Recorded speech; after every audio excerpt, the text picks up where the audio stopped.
A new gig is rarely an easy one. Heading the team of an acquired unit would only compound the challenge. Rajiv Soni had every reason to think hard before accepting the offer. How did he manage stakeholder expectations and grow the business on the job? Through the lens of the leadership series, Rajiv shares how he made a runaway success of a sleepy market while navigating the steep learning curve of a rookie CEO.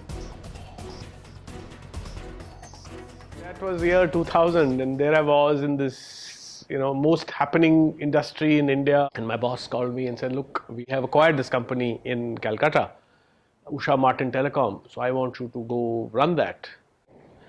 So, having invested close to 600 crore rupees in the acquisition, which in 2000 was serious money for the shareholders. I mean, the expectation clearly was to take it to much higher levels. Landing up there, you found that people were moving to a completely different drumbeat. Life was easy. It was, living easy in Calcutta. So, coming to grips, having to shift my gears, I needed to first, for myself, move from overdrive down to a fourth and down to a third to be able to sync with what was happening out there. Otherwise, I would have been completely out of sorts. Then, having done that, I needed to remember that I couldn't stay there because otherwise I would be out of a job because my shareholders did not want me to run it on third gear. That was to adapt myself. And then the challenge was to move those people onto fourth and to overdrive over time.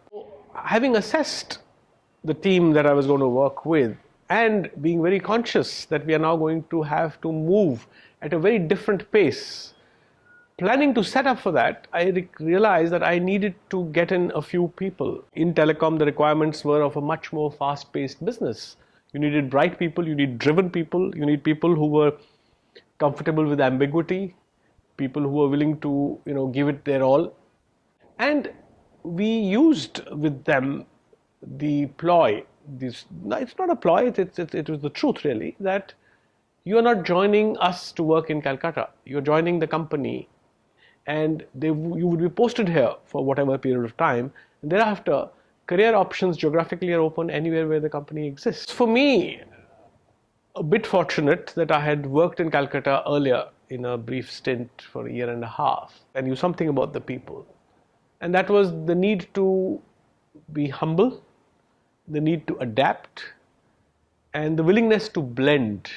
The real need was for people not to be apprehensive or suspicious about someone who has come from a company which has acquired their company, someone who is, if not a part of them, who understands them. And over a period of time, we were able to also make sure that at the senior level, we had a combination of people. We had a healthy mix of professionals from varying backgrounds, from various parts of the country. For me personally, the biggest, most satisfying thing was when I was able to suggest and recommend, and those recommendations were accepted, of colleagues working in Calcutta who were then sent to Bombay, which was the Indian headquarters, and that gave the rest of the team the pride. Okay, we are no longer a company which was acquired. Our people are treated at the same level, in the same manner as others. Talking specifics of telecom, there were business decisions to be taken, there were hard decisions to be taken. Incoming calls had been made free for some reason. So all customers no longer had to pay to receive calls. And guess what had happened? People were making calls now from landlines. People were making missed calls. So the traffic, in a normal life, you make calls and you receive calls. So typically you would expect intuitively it should be half and half, 60-40 call you. Calcutta, because of this tariffing imbalance, where had moved to 95-5, if you please. So 95% of all usage was incoming. And because outgoing had dropped so much, they had to price it higher for the business to sustain. The more subscribers we added, the more they used incoming calls and the more we had to invest. And investment with no return. So clearly it required a gutsy decisions to be taken. And we did the tariff rebalance. So in the first instance, instead of, the rest of the country was pretty much what you paid for an incoming call was what you paid for an outgoing call. But we said, hang on, this ain't going to work because we will do it in a stepped manner. So we made that first change, introduced a charge for incoming calls and reduced the outgoing dramatically to give it the optical benefit. But being the first mover and having invested by that time in network and making sure that the quality of the experience of the consumer therefore improved. So that was fun driving that. And when I used to travel to Bombay, it was like traveling in the time machine again each time. Oh, okay. And I used to go back with a lot of ideas, a lot of excitement, and then say, hang on. It was for me to decide as the chief person in Calcutta what I could borrow, what would go well in Calcutta, rather than just cut and paste or say, okay, this is happening there, let's do that. Calcutta was the only city in the country at that time with a metro. And a significant number of people used to use the underground. Okay, so we said, hey, here's the idea. If you're going to invest in network, why don't we become the first operator, the only operator, where you can talk even in the underground? We did a feasibility. Oh my God, it was just too expensive. One of our bright guys came up with the idea, why don't we just do the stations? Because in between stations, typically it would take 3.5 minutes.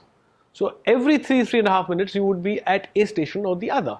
It stops for a while, you can text at that point in time, and usage was not the way it is today. Usage was far lesser.